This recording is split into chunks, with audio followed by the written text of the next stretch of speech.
público. Eu quero saber se você já ouviu falar em deepfake. Traduzindo para o português, significa algo como profundamente falso ou muito falso. É uma tecnologia capaz de mudar o rosto e a voz das pessoas. Cinema, publicidade, internet, são várias as possibilidades dessa ferramenta que ganha cada vez mais força também, ganha força diariamente até eu diria, e preocupa pelo uso dos criminosos. É o que a gente vai ver agora na reportagem da nossa série especial de hoje. Veja só.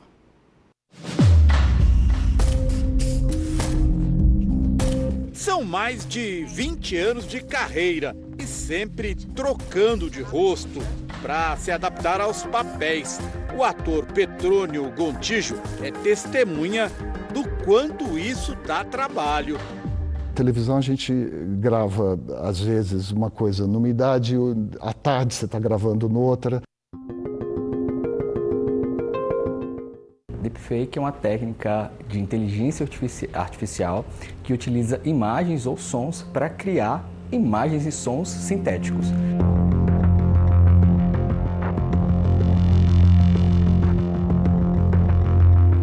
Mas as mentiras que ele inventa são do bem. Em seu poderoso computador, por exemplo, a partir de fotos e vídeos antigos, o Bruno Sartori conseguiu ressuscitar um cantor português para participar de um show. O rosto do cantor foi colocado no corpo de um ator. O deepfake, o uso da imagem pós-morte, já é feito hoje, né? Mas não com tamanha realidade. Agora, com o uso da tecnologia, isso vai virar uma forma de herança, né? Isso vai passar para os herdeiros esse uso da deepfake. E muitos estúdios, muitas emissoras também já estão correndo atrás de ajustar os seus contratos justamente para fazer esse tipo de uso pós-morte. Para o Gontijo, a tecnologia jamais vai alcançar a sensibilidade humana. Você chega 9, 10 horas da noite, você toma um banho, você janta e vai estudar, você não vai descansar. E nessas madrugadas, muitas vezes surge uma inflexão, às vezes surge uma pausa que você vai dar no outro dia, que até então você não tinha pensado. Hoje o Bruno está trabalhando com imagens de um grande craque do futebol, gravadas em estúdio, para fazê-lo falar um texto em idiomas que o atleta não conhece. Quem assistir nem vai perceber. Com o deepfake, você pode fazer com que uma base seja gravada e essa base seja utilizada várias vezes para criar infinitos comerciais. Mas o deepfake também pode ser usado para o mal. Aliás, foi assim que a tecnologia ganhou popularidade. Hoje a gente tem as maiores atrizes de Hollywood em sites de pornografia, que não são elas, são deepfakes. No contexto da guerra da Ucrânia, o deepfake já surgiu. Os presidentes Volodymyr Zelensky da Ucrânia e Vladimir Putin da Rússia aparecem em vídeos falando no fim do conflito.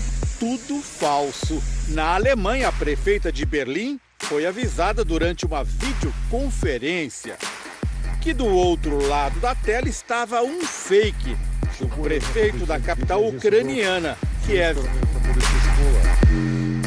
Na verdade, hoje todos estamos sujeitos a golpes digitais, sobretudo os que utilizam nossos áudios, nossa imagem e nossos vídeos. A única proteção seria não ter imagens disponíveis, não gravar áudios e não ter vídeos. Isso é muito difícil. Então hoje praticamente todos estamos sujeitos a esse tipo de utilização indevida, o que não significa dizer que essas pessoas não possam ser responsabilizadas. Elas podem ser responsabilizadas criminalmente e que a perícia também pode demonstrar que aquelas manifestações, aqueles vídeos, aquelas imagens ou áudios efetivamente não foram feitos pelas pessoas, mas foram produzidos por esses programas destinados a deepfake. Com o avanço da tecnologia, sempre usando a inteligência artificial, está ficando cada vez mais difícil descobrir os truques nas produções que o Bruno faz. Mas ele mesmo dá as dicas do que é preciso fazer para não cair no golpe do deepfake. Ao invés de eu estar conversando olhando para você, eu estou conversando para você olhando para um local que, entendeu? Então ficam olhos dispersos. Olha aí, já dando as dicas, a gente vai continuar falando sobre esse assunto, até porque em ano eleitoral, gente, essa tecnologia pode ajudar muito a fortalecer as fake news, né? Sobre esse tema eu converso a partir de agora com o engenheiro de sistemas Felipe Guimarães, especialista em segurança da informação e também inteligência artificial. Felipe, muito obrigada pela disponibilidade por estar aqui tão cedinho com a gente, já conversando sobre esse assunto que eu tenho certeza que muita gente nunca nem tinha ouvido falar. Muito bom dia. Bom dia, Juliana. Obrigado pelo convite para passar um pouco de informação sobre um tema tão importante. Verdade. Ô Felipe, a gente acabou de acompanhar essa reportagem, que é, na verdade, de uma série especial que a gente está tratando ao longo dessa semana, mas a gente precisava, né, aprofundar um pouco mais esse assunto. Eu queria que você começasse falando com a gente como que começou, né, toda essa história, toda essa utilização dessa tecnologia. Ok. Tudo começou com a necessidade, né, e com a engenharia, né, a indústria criando mecanismos de reconhecimento facial. Então, foram desenvolvidas inteligências artificiais que analisam cada parte do rosto, né, cada parte característica do rosto humano e criando uma base de dados conhecidas de um único rosto e sendo capaz, então, de reconhecer esse rosto caso ele venha a ser visto em outro ambiente ou em outra posição. Então, utilizando essa mesma estratégia, essa mesma tecnologia, né, esse mesmo algoritmo de computador, eles passaram a não só reconhecer, mas como reproduzir também um rosto. Então, essa inteligência artificial, além de detectar, né, de identificar o rosto de uma pessoa, né, fazendo o reconhecimento facial, ela é capaz também de sintetizar, né, o rosto e reproduzir ele e colocar no rosto de outra pessoa, né? Por exemplo, esse meu vídeo aqui agora, o computador seria capaz de pegar o rosto de outra pessoa e colocar em volta do meu rosto, renderizar essa face, e eu poderia estar aqui falando contigo com outra face, não a minha original. Então, é algo que é realmente possível atualmente utilizando a inteligência artificial e os computadores. E com o tempo, né, Felipe, também surgiram os aplicativos. Claro que uma transformação um pouco mais grosseira, mas que está aí, dá esse acesso, especialmente a adolescentes, as pessoas mais jovens. E aí acaba sendo um problema também a forma como essa brincadeira é utilizada, né? Muita gente pode usar isso para difamar os outros, por exemplo? Exatamente. Hoje os sistemas de computadores já facilitam a vida para que qualquer usuário, né, não precisa ser um especialista, não precisa ser um engenheiro, nem trabalhar com inteligência artificial para você reproduzir um rosto humano, né? Os engenheiros criaram essas camadas de abstrações e facilidade de utilização da tecnologia. Então, tem aplicativos que você utiliza o rosto da pessoa, né, do personagem lá que você quer personificar, e então o próprio software faz tudo por você. Então, facilitou demais, deu muito acesso. Então, dando muito acesso, infelizmente, alguns indivíduos que têm intenções maliciosas, né, podem utilizar essa tecnologia para finalidades aí que podem causar danos e esse tipo de coisa. Só que nem sempre essa transformação, essa mudança aí da face, da voz, é grosseira. Pelo contrário, às vezes ela é muito fiel àquela realidade. E isso pode ser usado por criminosos, inclusive, para tornar as notícias falsas muito mais persuasivas, né? Isso porque quando a gente vê um vídeo, a gente tende a acreditar um pouco mais naquilo que a gente vê, né? E esse é um grande problema, especialmente quando a gente está falando de um ano de eleições, porque muita gente já utiliza dessa técnica, se é que a gente pode falar assim, com esse fim, de fato ampliar e aumentar a veracidade, fazer um trocadilho aqui, né? Enfim, aumentar as fake news, né? Ou essa persuasão maior na fake news? Exato. Tudo começou gerando impacto em famosos, né? Em pessoas famosas, em atrizes e atores, porque as pessoas começaram a criar o deepfake de atores, né? Principalmente colocando eles em situações constrangedoras ou situações que geram polêmica. Então, começou a impactar atores e atrizes, principalmente. E aí a gente vê uma movimentação que com certeza vai ser algo que vai se tornar realidade nas próximas eleições, porque a gente já viu na eleição passada coisas novas, né, coisas que não eram vistas nas edições eleitorais anteriores, como o avanço das fake news, né, o quanto as fake news impactaram e repercutiram ao longo das eleições.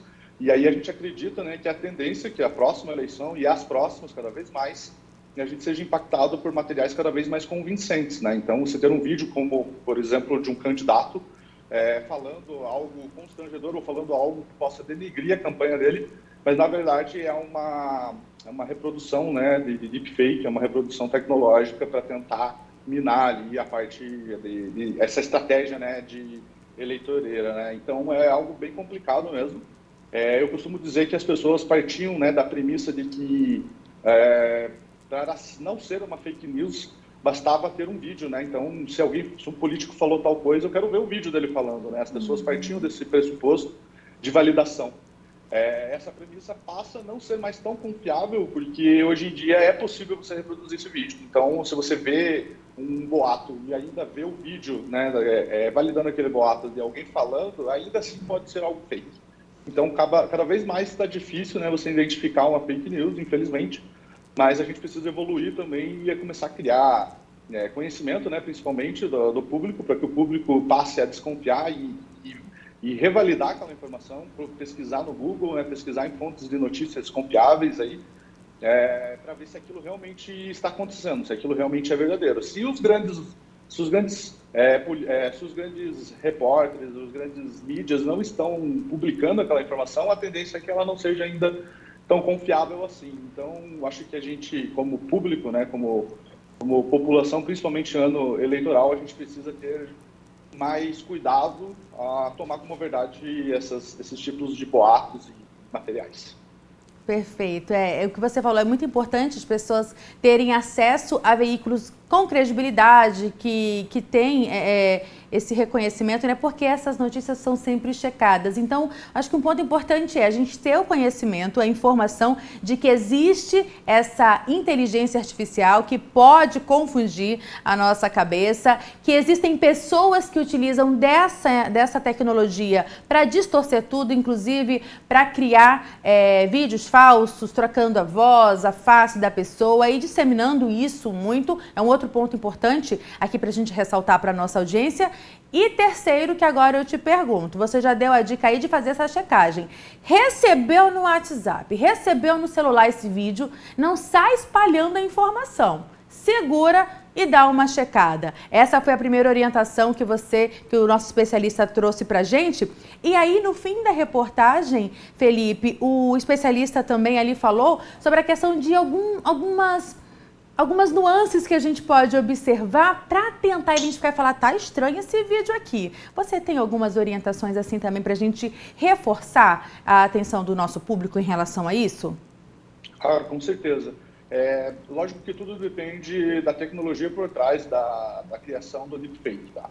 Existem algumas tecnologias tão avançadas que fica cada vez mais difícil de detectar. A gente sabe que atualmente o acesso a elas não está tão fácil, então a maioria das tecnologias hoje possuem algumas falhas que você possa identificar.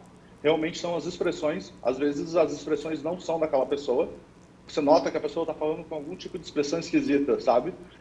A expressão facial não condiz com a mensagem, isso é algo que pode te indicar, né? Pode dar indícios de ser um vídeo falso, de ser um deepfake, um vídeo produzido artificialmente. Então, essa é uma das principais dicas.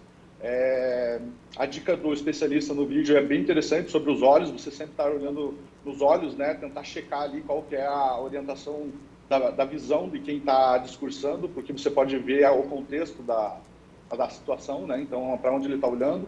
A inteligência artificial realmente ela não mantém o contato, como eu estou fazendo agora aqui com a câmera, por exemplo, ela normalmente está tentando persuadir, então ela está sempre se movimentando, ela não tem esse feeling humano de manter contato, essa necessidade humana de manter contato olho com olho. Então essas coisas podem te dar indícios de que aquele vídeo é falso.